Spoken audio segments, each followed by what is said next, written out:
Guys, we are here. This is probably the biggest, the best, the most life-changing call here. Okay, for your mind, because we are going to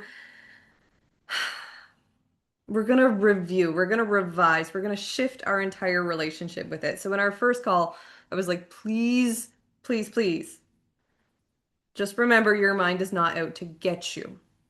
Okay, and it's not. Your mind loves you. You are more loved than you could possibly imagine by your own mind. Okay. This one's going to be a little bit longer, but I promise if you stay with it, you are going to understand your mind, and what that unlocks is freedom. What that unlocks is a game that gets to flirt with the very edge. It gets to flirt with what's possible. It gets to entangle itself with the leading edge of your sport. Okay? And this is like the seed is planted today. I can coach you all the way to the end of that. That's what I do. Okay? So, in the back of your mind, I want you to remember from day one, we talked identity, state, perception, impulse, action, outcome. I can coach you through all of that. You're the one who leads that entire performance cascade. Okay? In order to do that, we need your mind on your side. It loves you. It is so got your back. It has so got your back. Okay? So we're going to break it down today. That is it. I'm going to walk you through how your mind works. Okay? And I'm not talking like the science and the receptors and the, nope. I'm going to give you the tangible. Here's how your mind works and here's how to work with it. So pull up a chair, get a cup of tea or your favorite drink and put your feet up because we're here for this, okay? So, without further ado, your mind does exactly four things, okay? Two of those things are designed to protect you. Two of those things are designed to grow you and expand you. Everyone has all four of these. You did not come here without them. There's no special cases. Everyone has all four of these. If you understand these, holy things are going to change. Okay, after today, you are going to see your mind in a completely different light. So, those things, the first one is your mind wants to keep you safe. It is designed as your personal security to keep you safe. This beautiful being that you are, take a look in the mirror. This beautiful human that you are, your mind is like, I have to protect them. They are so special. They are so incredible. They are so worthy. They are so fantastic in every way. I love this person so much. I have to protect them. I have to keep you safe. So that means that when you feel nervous, when your nervous system fires up and you're like, oh my gosh, I don't know if I'm good enough. Oh my goodness, I made a mistake. Oh gosh, I let the team down. Or what if the coach is mad at me? When that happens and you shift into protection mode, your mind is going to have all the thoughts associated with this. You are going to become hypervigilant. Oh my gosh, what if that person does that? I'm gonna have to protect it. This person, my dad's gonna be mad at me. I gotta keep you safe. What will the internet say? What will my teammates say? What will? Well, somebody makes a comment, I like, ugh, if I stand out, oh no. Your mind is going to come in with all the judgments. That wasn't good enough. I'll be safe when. It's going to bring up every fear and concern that it has, and it's going to try and get your attention. And if you notice, so long as you're busy, so long as you're otherwise engaged, your mind is going to be quiet. It doesn't have concerns. You're practicing right now. You're out with friends, whatever it is. But in those moments that you start to find a little bit of quiet, and maybe you found this in day one and day two when you were like working with your own nervous system, In those moments that you find quiet, the moments when you're driving, the moments when you're just going to bed, in the shower, your mind is like, oh, Andrew, so glad you've got a quiet moment. I've got a laundry list of concerns. I'm just going to start at the top. I hope you don't mind. And it starts to go through every concern it could possibly have. And my favorite part about this, because I am delusional enough to be like, wow, this is fascinating, and I'm kind of intrigued by this. Hopefully you are as well. It's gonna pull from things that are so in the past, and it's gonna project them to the future. So you could have made a mistake when you were 12. And even now that you are 22 and you've made the pros, that could linger. I worked with a hockey goalie, and he told me after we were working together a little bit. He said, "There's this story. My coach told me I'm only good until I let the first goal in, and then I'm not good." Guess what his mind kept telling him? Like, "Oh, you let in a goal. We're not good now." That story was 5 years old when we started chatting, but it was still lingering. It was like the mind is like, "I still remember. I'm just gonna bring it up just so you know. Just so you know I'm concerned. This could happen. We got to protect ourselves. If I let in a goal, I won't be a good." And do you see how that impacts? First of all, we build momentum in that. Then it starts to spiral. It's like, oh yeah, that concern, and then that one, and then that one, and then that one. But it also stacks up. Your mind is scanning your entire life for like anything that went wrong. Oh my God, it could happen again. We could be at risk. We can't put ourselves at risk. It's dangerous. We better not play to our full potential. People might notice us. We might attract attention. It could be the wrong kind of attention. Somebody might say something. I might get my feelings hurt. I don't want to hurt. And your mind is genuinely trying to protect you because you don't want to hurt. Your mind is afraid of feeling bad, uncomfortable, disappointed, any emotion that seems negative, like, oh my God, that'll make you angry. We better not do that. We better just shove it down. You got to be able to feel the feels. Even if it's in the safety of your bedroom and you're punching a pillow, cool. Even if it's in the safety of your bedroom and you're crying into that pillow because you're disappointed and you're sad and you're frustrated and you're hurt. Okay, cool. But your mind is actually trying to protect you from that. And like I said, so long as the mind is otherwise engaged in something familiar, that's cool. It's safe. And that's the craziest part to me is that even if it's familiar, it's better than the unknown. It could be familiar and not great, right? We could make that safe play because it's familiar, or we could follow the impulse to greatness. But that impulse to greatness is unknown. So your mind is like, I would rather not have that risk. Let's make the safe play. That's why you override the impulse. I guarantee it. That is why you override the impulse. I'm looking for safety. It might not be the best of you, but it's familiar. Your mind is like, I can handle this. Okay. So, first thing your mind does is trying to protect you. It comes across in a really horrible way because it's like putting you down. It's like, you suck. That was terrible. Okay. Yeah. It's trying to protect you from that. If I make it hurt now, I don't, I'll be able to deal with the hurt later. Or what about this? Okay. The second thing that your mind does in order to protect you is it is going to distract you. That time where you're like, I want more. I want to elevate my game. But I could also just sit on the couch and play video games. I could go to the gym. I could train. I could push myself. I could eat better. Oh, but it's easier then.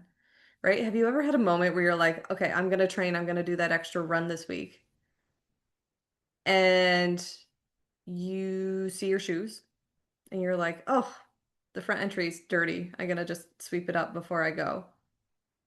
And then you're like suddenly mopping the floors in your entire house and then dusting the living room bookshelves. Like maybe that's you, Or it could be something like you even go to meditate. You're like, you know what? I'm going to sit with my mind. I'm going to get quiet. Maybe this happened to you this week as you were doing this. And you're like, I'm going to sit. I'm going to get still. I wonder which team won the Stanley Cup in 1997. I wonder who won the NBA championship in 1996. I wonder who won the Best Actor award in 1996. And you're like, none of this is relevant. But your mind gets distracted. You go down a rabbit hole. Here's what's happening in that moment. You go to make change. I'm going to meditate. I'm going to sit with my head. I'm going to do the extra training, whatever it is. Your nervous system is really good. You've got this energetic sphere, kind of like your spidey senses, and they pick up on things before you consciously recognize it. So if a part of you recognizes, holy crap, Elizabeth is going to go make change, it's like, mm, better not. Let's distract her. She'll never know. If we distract her and she doesn't go for it, we don't have to find out, and that keeps us here. That keeps us safe. Right? How many times have you gone to do something and gotten distracted and you're like, oh man, I got distracted. I forgot what I was doing. It's trying to protect you. It's like if I just keep you here, even if it's not great, I'm familiar, I know I can deal with this. This is what your mind and your body are saying. It's safe, we can deal with it. It's like, yeah, but I want more. Now I've got this competing thing within me because I feel the call to more, but I'm trying to stay safe. Okay, we have to be okay with a little bit of risk. We have to start to know what we're trusting. And I can teach you a full course on that too, because that's what I teach. It's what you are trusting, and we're going to get to that a little bit, not entirely. There's a lot that goes into that, but for now, protection, your mind is trying to warn you about every potential thing. It's trying to distract you when it senses change in the system. It's like, they're going to go for it. Maybe I should just keep them here. Yes, we're playing small, but it's safe. Then the two things that your mind does where you get to expand, you get to grow. Athletes are really good at this first one because you do use it. Visualization. Your mind creates. Okay. And if you can make the feeling, again, we want to speak in terms of energy because we want to speak in terms of energy. Like we want to feel in terms of energy because that's what we're communicating to the universe or God or spirit or Mother Nature, whatever you think is out there. Honestly, I'm happy for you to whatever resonates. But if you've ever done mantras and they just don't land for you, chances are you're not feeling them. You gotta embody the energetic part of it too. So I am powerful or I am a champion. Like if you're not feeling that, you've got a mismatch, a disconnect. Okay, so you can visualize. You can visualize winning. A lot of the trends right now are visualizing what works and also being able to pivot if it doesn't work. Okay, so like you turn it over, visualize yourself back checking and getting it back, right? Or you miss a shot, visualize yourself getting the rebound. Okay, you visualize the correction as well. So visualization's one. You get to consciously create. And I love that. It's so powerful. Make sure it's not just a cerebral activity, make sure it's felt because you also want to train your nervous system that that's normal for you. Okay? This is who I am. Take the try out of it if you can. That would be my only tip for this is like you're like, but I'm trying. Nope, make it a natural extension of who you are. Okay? You're the one who gets it done. You're the one who figures it out. You're the one who moves with the play. You're the one in the right place at the right time. All of it. You can be as general or specific as you feel comfortable, but visualization's really a powerful part of your mind. And then there is the fourth thing. And this is my favorite because this is where I'm truly an expert. And that is your instincts. So, of all the thoughts you have, some of them are trying to protect you. Some of them are like, what about this? That hypervigilant, like, oh my God. And do you remember this one time? I I missed the spike, or um you tripped in a race, something like that. It's like, oh, do you remember that one time? Like, okay, yeah. That thought feels very different than some thoughts you have that are, I almost want to say, like a little bit sparkly. They're little thoughts that just like slip in. It's like, I should do this. I should call that person. Or they just drop in as though they're complete. And by that, I mean, if you've ever had, let me think of an example. Like you've just thought like, oh yeah, I have a massage tomorrow. Like you've forgotten and it's just like, oh yeah, I have a massage. That thought is whole. It's complete. There's nothing attached to it. Okay? That thought is an impulse. That's your instincts. That is a reminder. That is something tangible that you can work with and expand on. So, or just think of an impulse in a game, right? It's like, oh, I should make this player. Like, and then you make the safe play. It's like, when you get that impulse, it feels different. For me, I genuinely sometimes have thoughts where it's like, like it almost just like flips through like a little fish just swimming by really quickly, and you're like, oh wait, hold on, come back here. What was that? All those thoughts, especially if they're not attached to something, they're not attached to that churning hamster wheel of like, what if, oh my gosh, right? They're whole and they're complete. I really hope, like, let me know in the comments or send me a message of just like, Janice, yes, I get what you're talking about here. Because those thoughts are so fast and so whole, they mean something. They're special. What happens is we override them typically because we don't know what they are. They seem big, they seem scary, like, oh my gosh, what if I do that? There'll be a little sparkle to it. It's like, ooh, that. Ooh, well, that. And my favorite thing is sometimes those thoughts come repeatedly when you're not trying. Again, that's important. If a thought keeps coming back to you, it's for a reason. There is something there you need to pay attention. And I help people navigate this. I help athletes especially navigate this. Like those thoughts and those impulses, they really do mean something. So you can start to work with the mind, understand your thoughts. You have time. Again, do this away from the game, do this away from training. Actually sit with your head and go, what is that thought? I had this thought today. Where did it come from? Did it come from a story that a coach told me many years ago? Did it come from my mom or my dad?